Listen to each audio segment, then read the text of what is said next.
Indian premiere league IPL 2026 का रोमांच अपने चरम पर है। कल रात हुए मुकाबले के बाद पॉइंट्स टेबल के समीकरण पूरी तरह बदल गए हैं। आज होने वाले अहम मैच में दो दिग्गज टीमें आमने सामने होंगी, जिस पर करोड़ों क्रिकेट प्रेमियों की नजरें टिकी हैं। युवा खिलाड़ियों के शानदार प्रदर्शन ने चयनकर्ताओं को भी प्रभावित किया है। खेल विशेषज्ञों का मानना है कि इस बार का सीजन अब तक का सबसे प्रतिस्पर्धी और तकनीकी रूप से उन्नत साबित हो रहा है। भारतीय रेलवे ने आज से देश की पहली लंबी दूरी की वंदे भारत स्लीपर ट्रेन का नियमित परिचालन शुरू कर दिया है। यह ट्रेन दिल्ली से मुंबई के बीच का सफर अब मात्र 10 घंटों में पूरा करेगी। अत्याधुनिक सुविधाओं और विश्व स्तरीय सुरक्षा प्रणालियों से लैस यह ट्रेन विमानों जैसी यात्रा का अनुभव देगी। आज पहले दिन हजारों यात्रियों ने इसमें सफर किया। सरकार का लक्ष्य है कि साल के अंत तक हर प्रमुख रूट पर ऐसी ट्रेनें चलाई जाएं। भारत की पहली डिजिटल जनगणना के लिए आज से आधिकारिक तौर पर ऑनलाइन पंजीकरण की शुरुआत हो गई है। नागरिक अब सरकारी पोर्टल के माध्यम से अपनी जानकारी खुद दर्ज कर सकेंगे। गृह मंत्रालय के अनुसार यह प्रक्रिया देश के भविष्य के विकास की योजनाएं बनाने में मील का पत्थर साबित होगी। डेटा की सुरक्षा के लिए ब्लॉकचेन तकनीक का इस्तेमाल किया जा रहा है ताकि निजता का उल्लंघन न हो। सरकार ने सभी नागरिकों से इस राष्ट्रीय अभियान में बढ़ चढ़कर हिस्सा लेने की अपील की है। देश के पहले बुलेट ट्रेन प्रोजेक्ट के तहत आज सूरत और बिलिमोरा के बीच 50 किलोमीटर के सेक्शन पर हाई स्पीड ट्रायल सफलतापूर्वक पूरा कर लिया गया है। जापान से आए विशेषज्ञों की टीम ने पटरियों और सिग्नलिंग सिस्टम की बारीकी से जांच की है। रेल मंत्री ने आज संसद में जानकारी दी कि 2026 के अंत तक इस सेक्शन को आम जनता के लिए खोल दिया जाएगा। यह सफलता भारत के परिवहन ढांचे को आधुनिक बनाने की दिशा में एक ऐतिहासिक उपलब्धि है। सुप्रीम कोर्ट आज राइट टू डिस्कनेक्ट यानी काम के घंटों के बाद दफ्तर के कॉल और ईमेल से मुक्ति के अधिकार पर अपना ऐतिहासिक फैसला सुना सकता है। यह मुद्दा डिजिटल युग में कर्मचारियों के मानसिक स्वास्थ्य और निजी जीवन के संतुलन से जुड़ा है। यदि फैसला कर्मचारियों के पक्ष में आता है तो कंपनियों को अपनी कार्य संस्कृति में बड़े बदलाव करने होंगे। देश भर के नौकरी पेशा लोगों और मानवाधिकार संगठनों की नजरें आज कोर्ट की कार्यवाही पर टिकी हुई हैं। उत्तर प्रदेश सरकार ने आज लखनऊ में आयोजित एक हाई स्तरीय बैठक में राज्य को $1 ट्रिलियन की अर्थव्यवस्था बनाने के लक्ष्य पर नया रोडमैप पेश किया है। आज से ही नोएडा और कानपुर के बीच नए इंडस्ट्रियल कॉरिडोर के लिए भूमि अधिग्रहण की प्रक्रिया तेज करने का निर्देश दिया गया है। मुख्यमंत्री ने दावा किया है कि उत्तर प्रदेश अब देश का सबसे बड़ा निवेश हब बनकर उभर रहा है, जिससे लाखों युवाओं को स्थानीय स्तर पर ही रोजगार मिलेगा। उत्तर प्रदेश के सबसे लंबे गंगा एक्सप्रेसवे पर आज से अंतिम चरण का सुरक्षा ट्रायल शुरू हो गया है। मेरठ से प्रयागराज तक का यह सफर अब और भी आसान होने वाला है। अधिकारियों के मुताबिक इस एक्सप्रेसवे के खुलने से पश्चिमी यूपी और पूर्वी यूपी के बीच व्यापारिक गतिविधियां दोगुनी हो जाएंगी। आज कई जिलों में एक्सप्रेसवे के किनारे बन रहे स्मार्ट विलेज और लॉजिस्टिक्स हब की परियोजनाओं को भी तेजी से पूरा करने की समीक्षा की गई। उत्तर प्रदेश कृषि विभाग ने आज से राज्य की 100 बड़ी मंडियों को स्मार्ट मंडी में बदलने की योजना शुरू की है। अब किसान अपने उत्पादों की ऑनलाइन नीलामी सीधे अपने मोबाइल ऐप से कर सकेंगे। इस सिस्टम से बिचौलियों की भूमिका खत्म होगी और किसानों को उनकी फसल का सही और पारदर्शी दाम मिल सकेगा। आज मुख्यमंत्री ने कई किसान समूहों को नई तकनीक और खाद वितरण के लिए विशेष अनुदान देने की घोषणा भी की है। धार्मिक पर्यटन के मामले में उत्तर प्रदेश ने आज एक नया कीर्तिमान स्थापित किया है। पिछले 24 घंटों में अयोध्या और वाराणसी आने वाले श्रद्धालुओं की संख्या ने पुराने सभी रिकॉर्ड तोड़ दिए हैं। आज से ही विदेशी पर्यटकों के लिए नई हेरिटेज सर्किट बस सेवा भी शुरू की गई है। सरकार ने पर्यटन क्षेत्र में बढ़ते दबाव को देखते हुए बुनियादी ढांचे और होटलों की सुरक्षा को लेकर नए दिशा निर्देश जारी किए हैं। ताकि यात्रियों को बेहतर सुविधाएं मिल सकें। लखनऊ में बन रही देश की पहली एआईसीटी के इंफ्रास्ट्रक्चर का काम आज अपने दूसरे चरण में पहुंच गया है। आज से दुनिया की कई बड़ी टेक कंपनियों ने अपने रिसर्च सेंटर यहां स्थापित करने के लिए सरकार के साथ एमओयू साइन किए हैं। यह प्रोजेक्ट यूपी को तकनीकी शिक्षा और इनोवेशन का ग्लोबल सेंटर बना देगा। आने वाले कुछ महीनों में यहां से हजारों सॉफ्टवेयर इंजीनियरों और डेटा वैज्ञानिकों के लिए नए करियर के रास्ते खुलेंगे। मध्य पूर्व में जारी तनाव को कम करने के लिए आज काहिरा में दूसरे दौर की शांति वार्ता शुरू हो रही है। अंतर्राष्ट्रीय मध्यस्थों को उम्मीद है कि मानवीय गलियारे बनाने पर सहमति बन सकती है। हालांकि सीमावर्ती इलाकों में रुक रुक कर हो रही गोलाबारी ने कूटनीतिक प्रयासों को मुश्किल बना दिया है। दुनिया भर की नजरें इस बैठक पर टिकी हैं, क्योंकि यहां से निकलने वाला फैसला वैश्विक तेल कीमतों और सुरक्षा व्यवस्था को सीधे प्रभावित करेगा। जीडीपी के कल आए शानदार आंकड़ों के बाद आज भारतीय शेयर बाजार ने रिकॉर्ड तोड़ शुरुआत की है। सेंसेक्स और निफ्टी अपने अब तक के उच्चतम स्तर पर पहुंच गए हैं। निवेशकों के बढ़ते भरोसे और विदेशी निवेश के प्रवाह ने बाजार में हरियाली ला दी है। आर्थिक विशेषज्ञों का मानना है कि विनिर्माण क्षेत्र में सुधार और सरकारी नीतियों की स्थिरता ने भारत को वैश्विक निवेशकों के लिए सबसे सुरक्षित और आकर्षक गंतव्य बना दिया है।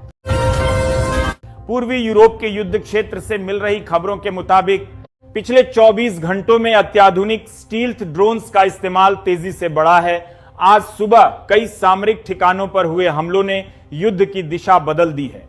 रक्षा विशेषज्ञों का कहना है कि अब यह संघर्ष पूरी तरह से तकनीकी युद्ध में तब्दील हो चुका है। नाटो देशों ने इस नई चुनौती को देखते हुए अपनी वायु रक्षा प्रणालियों को हाई अलर्ट पर रखा है, जिससे तनाव और बढ़ गया है।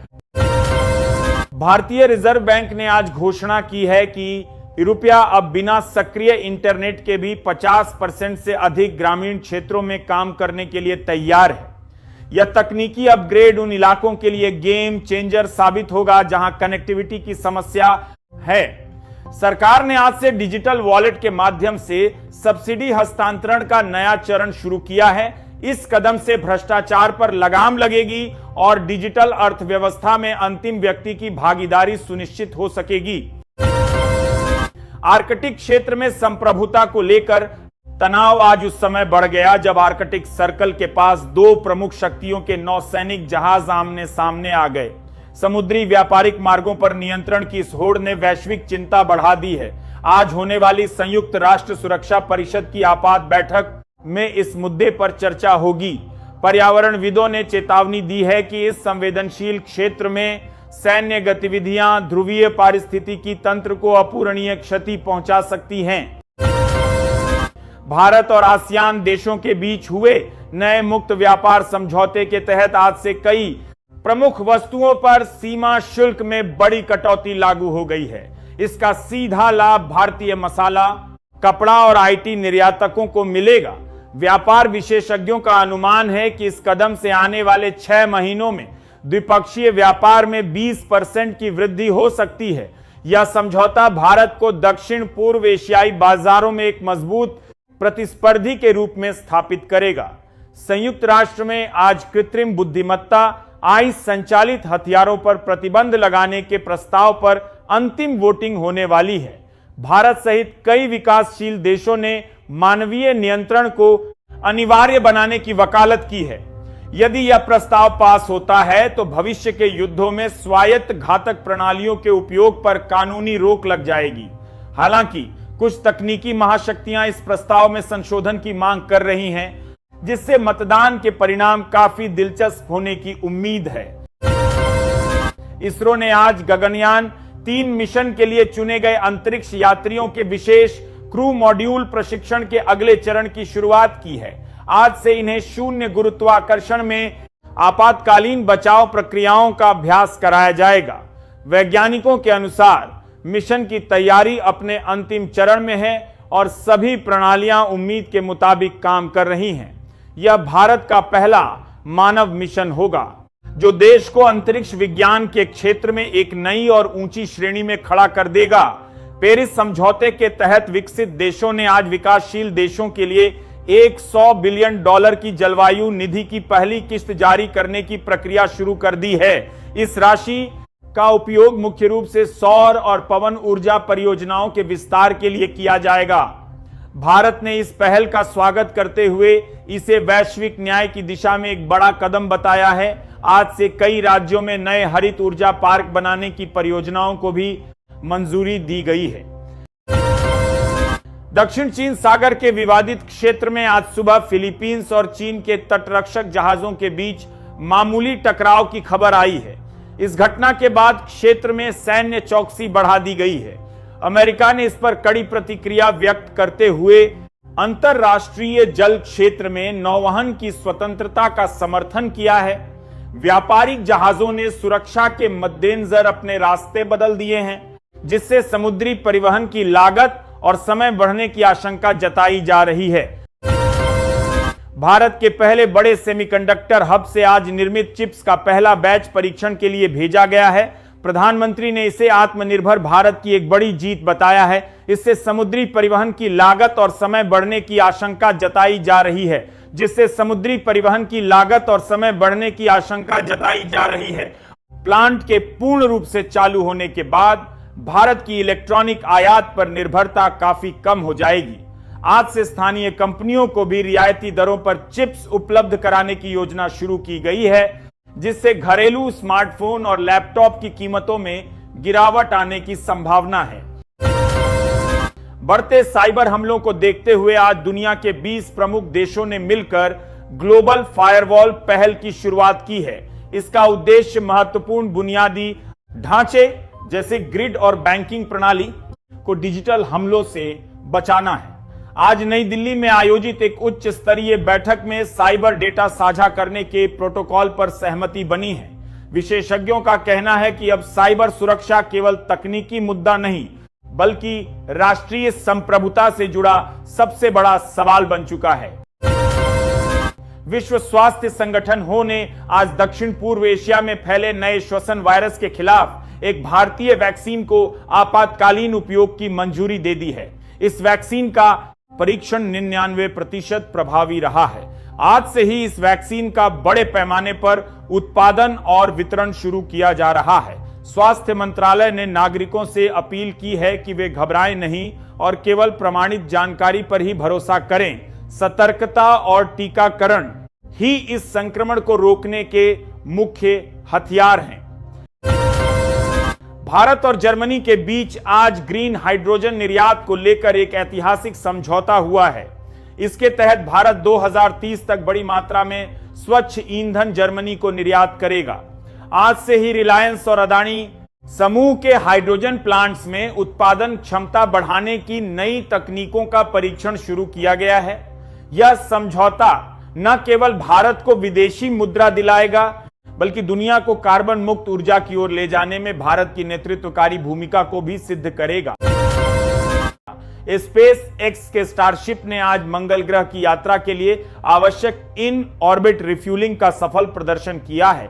एलन मस्क में भी नेतृत्वकारी भूमिका को भी सिद्ध करेगा ने ट्वीट कर इसे लाल ग्रह पर बस्ती बसाने की दिशा में सबसे बड़ी बाधा का पार होना बताया है।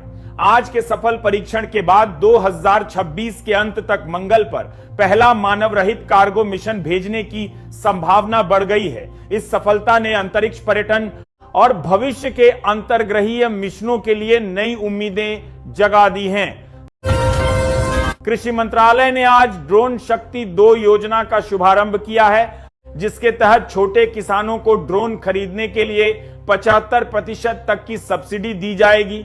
आज से ही हजारों गांवों में ड्रोन पायलट प्रशिक्षण केंद्र भी शुरू किए गए हैं। इस तकनीक से कीटनाशकों का सटीक छिड़काव होगा और फसलों की बर्बादी कम होगी। सरकार का लक्ष्य है कि आने वाले 1 साल में देश के हर ब्लॉक में कम से कम 10 प्रशिक्षित एग्री ड्रोन ऑपरेटर उपलब्ध हों। अफ्रीकी संघ ने आज अपनी साझा मुद्रा एफ्रो का डिजिटल प्रोटोटाइप लॉन्च किया है। इसका उद्देश्य पूरे महाद्वीप में बिना डॉलर के व्यापार को सुगम बनाना है। आर्थिक जानकारों का मानना है कि यह वैश्विक वित्तीय ढांचे में एक बड़ा बदलाव लाई गई सकता है। आज से अफ्रीका के 5 प्रमुख देशों ने प्रायोगिक तौर पर इस मुद्रा में लेन देन शुरू कर दिया है। यदि यह सफल रहा तो अफ्रीका दुनिया की सबसे बड़ी एकीकृत अर्थव्यवस्था के रूप में उभर कर सामने आ सकता है।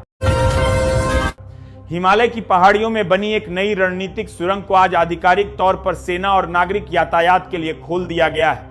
यह सुरंग अब लद्दाख को हर मौसम में देश के बाकी हिस्सों से जोड़कर रखेगी। भारी बर्फबारी के दौरान भी अब रसद और सैन्य आवाजाही बाधित नहीं होगी। आज सुरंग के उद्घाटन के साथ ही सीमावर्ती गांवों में पर्यटन और आवश्यक वस्तुओं की आपूर्ति की नई योजनाएं भी लागू की गई हैं, जो स्थानीय अर्थव्यवस्था को बदल देंगी। भारत और संयुक्त अरब अमीरात यूएई के बीच बहुप्रतीक्षित फूड कॉरिडोर परियोजना आज से चालू हो गई है। इसके तहत भारतीय किसानों की ताजा सब्जियां और अनाज विशेष लॉजिस्टिक्स के जरिए सीधे खाड़ी देशों के बाजारों में पहुंचेंगे। इससे किसानों को उनकी उपज का अंतर्राष्ट्रीय दाम मिलेगा और खाड़ी देशों में खाद्य सुरक्षा मजबूत होगी। आज पहली खेप मुंबई बंदरगाह से रवाना की गई है। यह परियोजना कृषि निर्यात के क्षेत्र में भारत के लिए एक नया अध्याय है। शिक्षा मंत्रालय ने आज से देश भर के माध्यमिक स्कूलों में कोडिंग और रोबोटिक्स को अनिवार्य विषय के रूप में शामिल करने का निर्देश जारी किया है। नई शिक्षा नीति के तहत अब कक्षा 6 से ही छात्रों को तकनीकी कौशल सिखाया जाएगा। इसके लिए आज से एक नया डिजिटल पाठ्यक्रम भी लॉन्च किया गया है। सरकार का उद्देश्य युवाओं को भविष्य की नौकरियों के लिए तैयार करना है, ताकि वे केवल नौकरी खोजने वाले नहीं बल्कि तकनीक बनाने वाले बने। अंतरराष्ट्रीय सौर गठबंधन ईएसए ने आज अफ्रीका के 10 देशों के लिए एक विशाल सौर ग्रिड परियोजना की घोषणा की है। भारत इसमें तकनीकी सहायता और इंजीनियरिंग विशेषज्ञता प्रदान करेगा। आज नई दिल्ली में हुई बैठक के लिए में इस परियोजना के लिए फंडिंग जुटाने पर सहमति बनी है। यह पहल दुनिया के अंधेरे कोनों को स्वच्छ बिजली से रोशन करने के भारत के one world one sun one grid के सपने को साकार करने की दिशा में एक बड़ा कदम है। फ्रांस के आईटीआर इटर रिएक्टर में आज वैज्ञानिकों ने परमाणु फ्यूजन के क्षेत्र में एक नया विश्व रिकॉर्ड बनाया है। प्लाज्मा को सफलतापूर्वक 20 मिनट तक नियंत्रित स्थिति में रखा गया, जो असीमित ऊर्जा की दिशा में एक बड़ी जीत है। भारतीय वैज्ञानिकों ने इस प्रयोग के लिए क्रायोस्टैट और अन्य महत्वपूर्ण उपकरण विकसित किए हैं। यह तकनीक भविष्य में कोयले और तेल पर हमारी निर्भरता को पूरी तरह खत्म कर सकती है, जो पर्यावरण के लिए सबसे बड़ी राहत होगी। ओपेक प्लस देशों द्वारा तेल उत्पादन में की गई कटौती का असर आज से भारतीय बाजार में दिखने लगा है।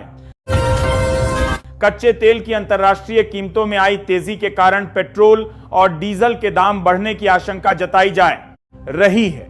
वित्त मंत्रालय आज एक उच्च स्तरीय बैठक करेगा, ताकि बढ़ती कीमतों को नियंत्रित करने के लिए करों में कटौती की संभावना पर चर्चा की जा सके। परिवहन लागत बढ़ने से महंगाई दर पर भी दबाव बढ़ने का खतरा बना हुआ है। भारतीय स्टार्टअप जगत के लिए आज का दिन काफी अहम है, क्योंकि 3 प्रमुख यूनिकॉर्न कंपनियों ने आज शेयर बाजार में अपने आईपीओ लॉन्च किए हैं। फिनटेक और एडुटेक क्षेत्र की इन कंपनियों में विदेशी निवेशकों ने भारी रुचि दिखाई है। बाजार विशेषज्ञों का कहना है कि यह भारतीय स्टार्टअप्स की परिपक्वता और मुनाफे की ओर उनके झुकाव को दर्शाता है। आज के सकारात्मक रुझान ने नई कंपनियों के लिए पूंजी जुटाने के रास्ते और आसान कर दिए हैं। भारत, जापान, जर्मनी और ब्राजील G4 के विदेश मंत्रियों की आज एक महत्वपूर्ण बैठक होने वाली है। इस बैठक का मुख्य एजेंडा संयुक्त राष्ट्र सुरक्षा परिषद में स्थायी सदस्यता के लिए दबाव बनाना है। हालिया वैश्विक संघर्षों ने सुरक्षा परिषद की वर्तमान संरचना की विफलता को उजागर किया है। आज भारत एक नया प्रस्ताव पेश कर सकता है, जिसमें वीटो पावर और समान प्रतिनिधित्व की मांग की जाएगी। यह बैठक वैश्विक कूटनीति में भारत के बढ़ते कद को रेखांकित करती है।